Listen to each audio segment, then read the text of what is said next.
নবী করিম সাল্লাল্লাহু আলাইহি ওয়াসাল্লামের এই যে সর্বশ্রেষ্ঠ ভাষণ, এটা কতজন জানেন? বিদায় হজের ভাষণ।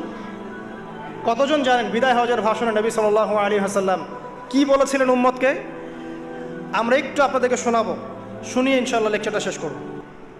নবী করিম সাল্লাল্লাহু আলাইহি ওয়াসাল্লাম আজকের এই দিনে 31টা বিষয়ে উম্মতকে নির্দেশ দিয়েছেন। 31টা বিষয়, সবগুলো বলার সময় পাওয়া যাবে না, আমি কয়েকটা কথা বলছি। খুব ভালো হতো যদি আমি অ্যারাবিকটা বলার পরে বাংলাটা বলার সময় পেতাম। আমার হাতে 5 মিনিট সময় আছে এখন, কারণ অ্যারাবিকটার যে ভাব গাম্ভীর্যটা বাংলা আসলে আসবে না। তারপরে আমি চেষ্টা করছি। নবী করিম সাল্লাল্লাহু আলাইহি ওয়াসাল্লাম সবার সামনে দাঁড়িয়ে দীর্ঘ 23 বছর অক্লান্ত পরিশ্রম করে দাওয়াতি মিশন কমপ্লিট করার পরে সবাইকে সমবেত করে একটা হজ করলেন। হজ করার পরে তিনি গুরুগম্ভীর কণ্ঠে বলছেন,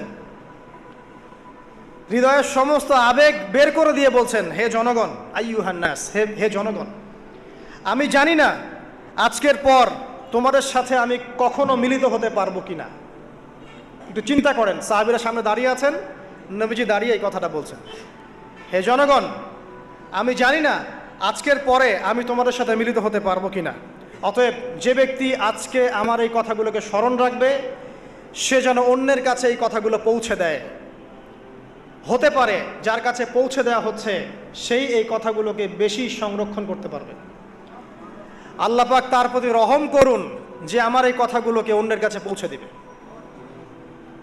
নবীজির ভাষণ। এরপর নবীজি বলছেন, জেনে রাখো নিশ্চয়ই তোমাদের পরস্পরের, মুসলিমদের পরস্পরের সম্পদ, পরস্পরের রক্ত, পরস্পরের এই যে জান মাল ইজ্জত, এগুলো একে অপরের জন্য হারাম। মুসলিমদের পরস্পরের রক্ত, পরস্পরের ইজ্জত সম্মান একে অপরের জন্য হারাম, এর হানি করা একে অপরের জন্য হারাম। ঠিক যেমন আজকের এই দিন হারাম, এই শহর হারাম, এই মাসও হারাম। নবী করিম সাল্লাল্লাহু আলাইহি ওয়াসাল্লাম বলছিলেন, জেনে রাখো 3টা বিষয়ে যেন তোমাদের অন্তর কখনো খেয়ানত না করে। 3টা বিষয়ে তোমাদের অন্তর যেন কখনো খেয়ানত না করে। 1, তোমরা যে কাজটাই করবা শুধু আল্লাহ পাকের সন্তুষ্টির জন্য করবে।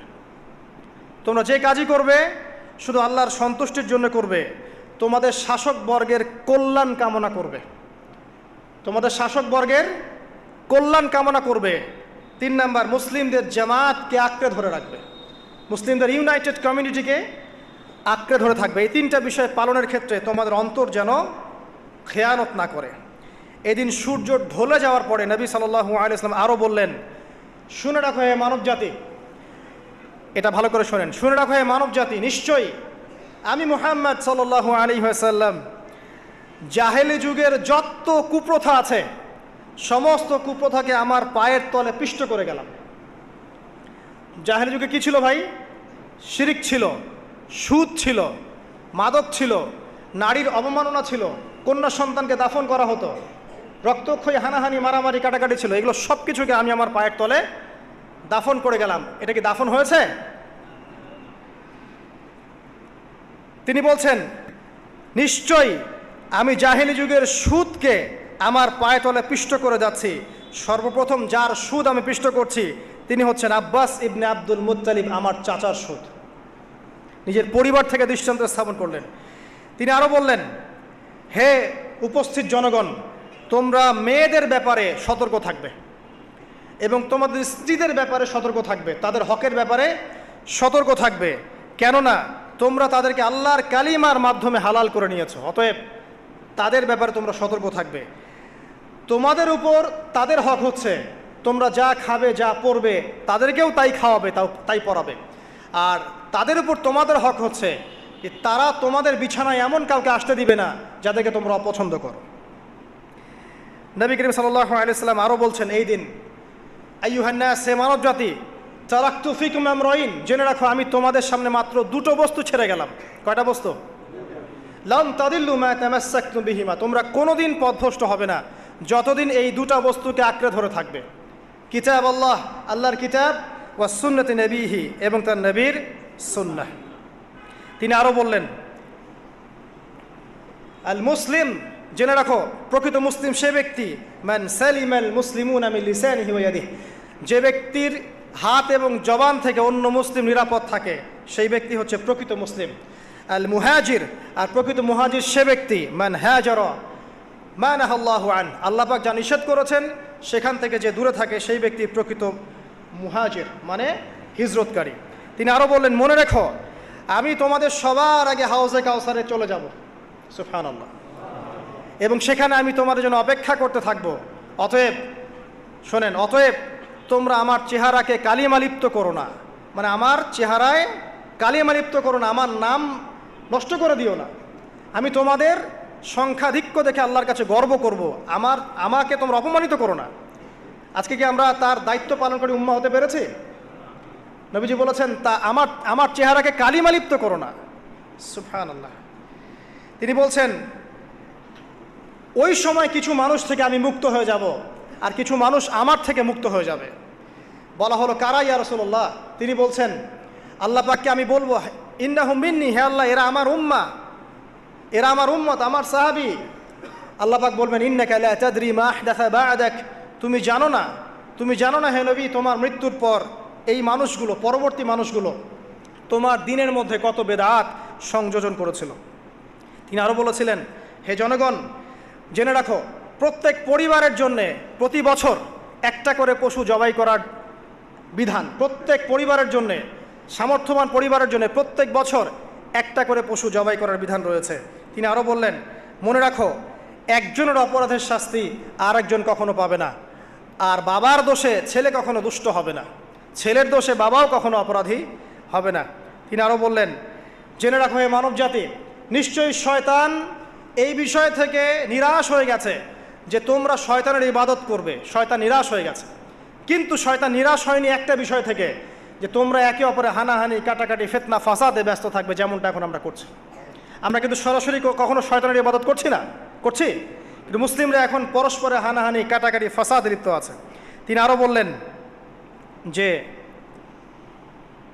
একজন মুসলিমের জন্য হালাল নয় অন্য মুসলিমের সম্পদ আত্মসাৎ করা, যতক্ষণ না সে স্বেচ্ছায় খুশি মনে তোমাকে সম্পদ প্রদান করে। অতএব তোমরা একে অপরের প্রতি জুলুম করবে না। তিনি আরও বললেন, সাবধান, আমার ইন্তেকালের পরে তোমরা একে অপরের গর্দান উড়িয়ে কাফের হয়ে যেও না। সাবধান, আমার ইন্তেকালের পর তোমরা একে অপরের গর্দান উড়িয়ে কাফের হয়ে যেও না। তিনি আরও বলেছেন, একজন মুসলিম আরেকজন মুসলিমকে গালি দিতে পারে না। যদি একজন মুসলিম আরেকজন মুসলিমকে গালি দেয়, এটা হচ্ছে ফাসিকি, এবং একজন মুসলিম যদি আরেকজন মুসলিমের সাথে যুদ্ধ করে, এটা হবে এক প্রকার কুফরি।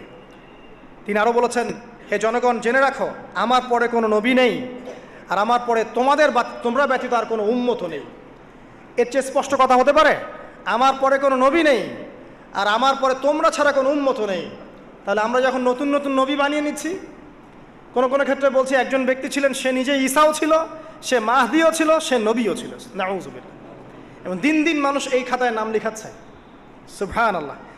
সর্বশেষ তিনি বললেন যে যদি তোমাদের উপরে, হে মানব জাতি জেনে রাখো, যদি তোমাদের উপরে একটা নাক কাটা কালো কুৎসিত কোনো আমির বা শাসকও চলে আসেন, এবং সে যদি তোমাদেরকে আল্লাহর রাস্তায়, আল্লাহর কিতাব সুন্নাহ অনুযায়ী পরিচালিত করেন, তোমরা অবশ্যই তার আনুগত্য করবে, তার বিরুদ্ধে বিদ্রোহ করবে না, তার আনুগত্য করবে। জেনে রাখো, শেষে তিনি বলেন, জেনে রাখো হে মানব জাতি, আজকে থেকে কুল্লুকুম মিন আদম, তোমরা সবাই আদম সন্তান, ও আদামু মিন তুরাব, আর আদম হচ্ছে মাটির সন্তান।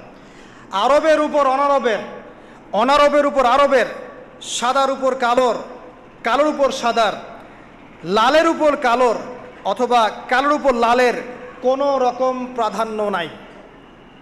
ইল্লা তাকওয়া, শুধু তাকওয়া ব্যতীত। যে ব্যক্তি বেশি মুত্তাকি, সে আল্লাহর কাছে বেশি মর্যাদার অধিকারী হবে ইনশাআল্লাহ তাআলা। সর্বশেষ তিনি আঙ্গুলটা উঁচু করলেন, নিজের শাহাদাত আঙ্গুলি উঁচু করে আকাশের দিকে তাকালেন, এরপর জনগণের দিকে তাকালেন, তাকিয়ে বললেন যে তোমাদের ব্যাপারে, হে জনগণ, তোমাদের ব্যাপারে আমাকে আল্লাহ জিজ্ঞাসা করবেন, ফামা আনতুম কাইলুন, তোমরা ওই সময় কি বলবে আমার সম্পর্কে?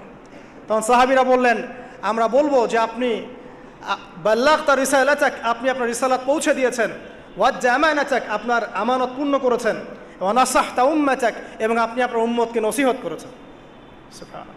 এরপরে তিনি আকাশের দিকে তাকিয়ে বললেন, আল্লাহুম্মা ফাশহাদ, হে আল্লাহ আপনি সাক্ষী থাকেন, আল্লাহুম্মা ফাশহাদ, হে আল্লাহ আপনি সাক্ষী থাকেন, আল্লাহুম্মা ফাশহাদ, হে আল্লাহ আপনি সাক্ষী থাকেন যে আমি আমার দায়িত্ব পৌঁছে দিয়েছি। এরপরে নাজিল হলো, আল ইয়াউমা আকমালতু লাকুম দীনাকুম ওয়া আতমামতু আলাইকুম নি'মাতি ওয়া রাদিতু লাকুমুল ইসলাম দীনান। এই হলো বিদায় হজ, আজকের এই আরাফার প্রেক্ষাপট। আমরা কতজন এটা নিয়ে চিন্তা করেছি? 1 মিনিট একটু বলে শেষ করি। দেখেন, শেষ ওসিয়ত যেগুলো হয় মানুষের, এটা খুব হৃদয় বিদারক হয় না? বাবা ইন্তেকাল করছেন, সন্তানের জন্য ওসিয়ত করে যাচ্ছেন, মাকে দেখিস ইত্যাদি ইত্যাদি। হৃদয় বিদারক হয় না? মানুষ সারা জীবন মনে রাখে না? বাট আমরা আমাদের এই ন্যাশন, এই উম্মাহ, নবী সাল্লাল্লাহু আলাইহি সাল্লামের উম্মাহ বলে আমরা যারা দাবি করছি, আমাদের মধ্যে বেশিরভাগ মানুষ নবী সাল্লাল্লাহু আলাইহি সাল্লামের শেষ এই নসিহতগুলো ভুলে গেছি আমরা। নসিহতগুলোর মধ্যে সবচেয়ে ইম্পর্ট্যান্ট ছিল শিরক থেকে দূরে থাকা, সুদ থেকে দূরে থাকা, মুসলিম ভেদাভেদ না করা, শাসকের কল্যাণ কামনা করা, বিদ্রোহ না করে শাসক থেকে দূরে থাকা, সুদ থেকে দূরে থাকা, মুসলিম ভেদাভেদ না করা, শাসকের কল্যাণ কামনা করা, বিদ্রোহ না করে শাসককে উত্তম নসিহত করা। এবং আরেকটা হাদিসে তিনি বলেছিলেন 5 ওয়াক্ত সালাত আদায় করবে, সাওম পালন করবে, রমজান মাসে সাধ্যমতো সাদাকা করবে, মুসলিমদের জামাত আঁকড়ে ধরবে, ইনশাআল্লাহ হাসতে হাসতে জান্নাতে প্রবেশ করবে। আও কামা ক্বালা আলাইহিস সালাম। জাহেলি যুগের সমস্ত প্রথা ছেড়ে দেওয়া ছিল আজকের দিনের মূল মর্ম, আমরা ছাড়তে পারছি না। সুদ ছেড়ে দেওয়া ছিল মূল মর্ম, ছাড়তে পারছি না। শিরক থেকে বের হতে পারছি না। বেদাতীদের ব্যাপারে ধমক দেওয়া হয়েছে, বেদাত ছাড়তে পারছি না। খেয়াল করে দেখেন, মুসলিম হানাহানি কাটাকাটি এখনও ছাড়তে পারছি না। ইভেন ধর্মতাত্ত্বিকভাবেও আমরা বহু দল এবং উপদলে বিভক্ত হয়ে গেছে, কারোর সাথে কারো ঐক্য নাই। সব মিলিয়ে নবী সাল্লাল্লাহু আলাইহি ওয়াসাল্লামের শেষ ওসিয়তগুলো, কিতাব এবং সুন্নাহ আঁকড়ে ধরা, এটা আমরা সবাই আঁকড়ে ধরতে পারছি না।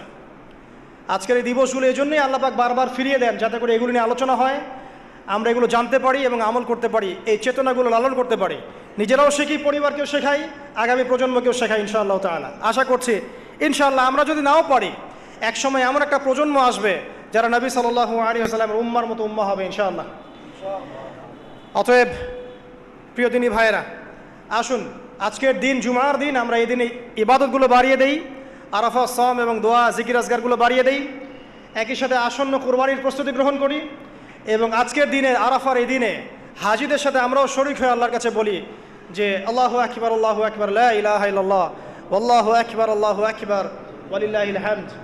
এবং নবী করিম সাল্লাল্লাহু আলাইহি ওয়াসাল্লাম রেখে যাওয়া এই যে শেষ বাক্যগুলো, এগুলো সবার কাছে পৌঁছে দেই। যে ব্যক্তি পৌঁছাবে তার উপর আল্লাহ পাক রহম করবে ইনশাআল্লাহ। এবং নিজেরা আমল করার চেষ্টা করি। আল্লাহ পাক আমাদের সবাইকে নবী করিম সাল্লাল্লাহু আলাইহি ওয়াসাল্লামের আদর্শ উম্মাহ হওয়ার তৌফিক এনায়েত করুন, আমিন। আমাদের ব্যক্তি, পরিবার, সমাজ, রাষ্ট্র, শাসক সবাইকে আল্লাহ পাক হেদায়েত দান করুন, আমিন। এবং আমাদের মধ্যে আপোষে যত ইখতিলাফ, ভুল বোঝাবুঝি আছে, এগুলোকে আল্লাহ পাক নিরসন করে দিন, আল্লাহুম্মা আমিন। আকুলু কওলি হাযা আস্তাগফিরুল্লাহ লি ওয়া লাকুম ওয়া লিসাইরিল মুসলিমিন। বারাকাল্লাহু লানা ওয়া লাকুম বিল আয়াতিল হাকীম। ইন্নাহু তাআলা জাওয়াদুন কারীমুন বার রাউফুর রহিম। আসসালামু আলাইকুম ওয়া রাহমাতুল্লাহি ওয়া বারাকাতুহু।